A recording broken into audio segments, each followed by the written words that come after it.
Hello বন্ধুরা, আমরা যারা চাকরি প্রার্থী আছি তারা আমরা সবাই জানি যে বাংলাদেশের নদীগুলো কোথায় কোন নদীর সাথে মিলিত হয়েছে এবং মিলিত হওয়ার পরে তাদের কী নাম ধারণ করেছে। এটা আমাদের চাকরি পরীক্ষার জন্য খুবই গুরুত্বপূর্ণ। গোয়ালন্দের দৌলতদিয়াতে পদ্মা যমুনা নদীর সাথে মিলিত হয়েছে এবং তাদের মিলিত প্রবাহের নাম পদ্মা। পদ্মা নামে পরবর্তীতে প্রভাবিত হয়েছে। একইভাবে পদ্মা মেঘনার সাথে মিলিত হয়েছে চাঁদপুরে।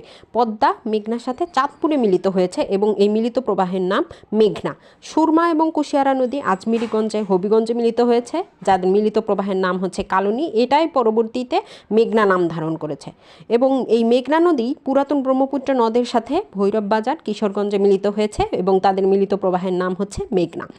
বাঙালি এবং যমুনা নদী বগুড়াতে যমুনা নামে মিলিত হয়েছে।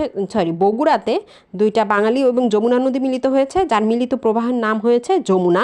একইভাবে হালদা এবং কর্ণফুলী কালুরঘাট চট্টগ্রামে মিলিত হয়েছে। এরা নাম পরিবর্তন করে কর্ণফুলীতে পরিণত হয়েছে। তিস্তা এবং ব্রহ্মপুত্র নদী চিলমারি কুড়িগ্রামে ব্রহ্মপুত্র নাম ধারণ করেছে এবং এখানে তিস্তা এবং ব্রহ্মপুত্র নদী একে অপরের সাথে মিলিত হয়েছে। ধন্যবাদ বন্ধুরা।